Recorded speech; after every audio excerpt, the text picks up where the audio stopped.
ఇప్పటి వరకు 32 మంది డిఎన్ఏలను ఫోరెన్సిక్ సరిపోల్చింది. అనంతరం 14 మృతదేహాలను వారి కుటుంబ సభ్యులకు అప్పగించారు. ఇంకా అహ్మదాబాద్ ఫోరెన్సిక్ ల్యాబ్లో డిఎన్ఏ పరీక్షలు కొనసాగుతున్నాయి. డిఎన్ఏ పరీక్షల్లో దంతాలు, ఎముకలు కీలకం కానున్నాయి.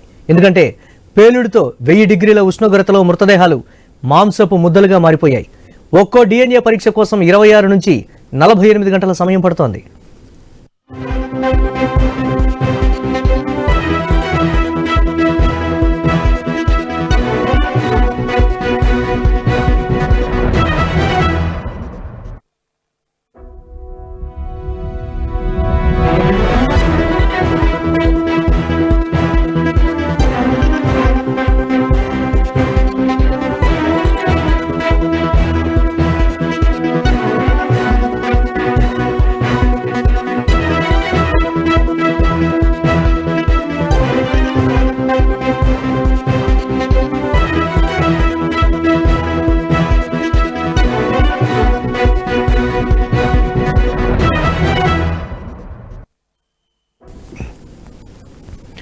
బ్రేక్ న్యూస్ చూస్తున్నాం. అహ్మదాబాద్ విమాన ప్రమాదంలో మృతదేహాలకు వేగంగా డిఎన్ఏ గుర్తింపు ప్రక్రియ జరుగుతోంది. ఇప్పటి వరకు 32 మంది డిఎన్ఏలను ఫోరెన్సిక్ సరిపోల్చింది. అనంతరం 14 మృతదేహాలను వారి కుటుంబ సభ్యులకు అప్పగించారు. ఇంకా అహ్మదాబాద్ ఫోరెన్సిక్ ల్యాబ్లో డిఎన్ఏ పరీక్షలు కొనసాగుతున్నాయి. డిఎన్ఏ పరీక్షల్లో దంతాలు, ఎముకలు కీలకం కానున్నాయి. ఎందుకంటే పేలుడుతో 1000 డిగ్రీల ఉష్ణోగ్రతలో మృతదేహాలు మాంసపు ముద్దలుగా మారిపోయాయి.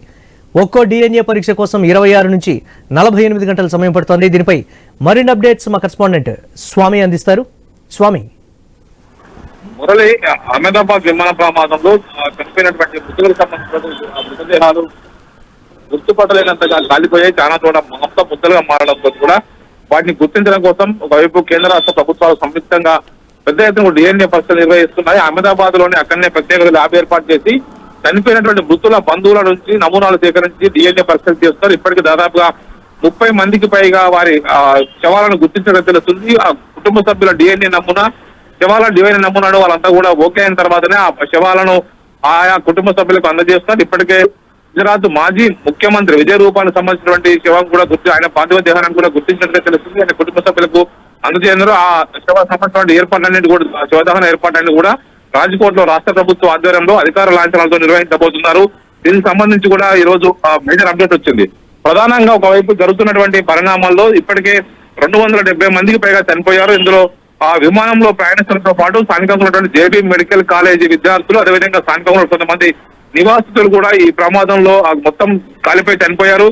వారికి సంబంధించినటువంటి శవాలను కూడా గుర్తించడం కోసం అధికారులు అక్కడ విస్తృతమైన ఏర్పాట్లు చేశారు. పెద్ద ఎత్తున కూడా వారి కుటుంబ సభ్యులు, బంధువుల యొక్క నమూనాలు స్వీకరించి ఆ తర్వాత డిఎన్ఏ పరీక్షల్లో ఆ శవాలతోటి సరిపోయిన వాటిని వారి కుటుంబ సభ్యులకు అందజేస్తున్నారు. ప్రధానంగా ఇందులో అంతర్జాతీయంగా 53 మంది బ్రిటిషర్స్ సంబంధించినటువంటి మృతదేహాలున్నాయి. వాటికి సంబంధించిన విషయంలో ఆ వారికి కూడా ఆయా దేశాలకు వాటిని పంపించడం కోసం పెద్ద ఎత్తున కూడా ఏర్పాట్లు చేస్తున్నారు. Murali, right, thanks for update Swamy.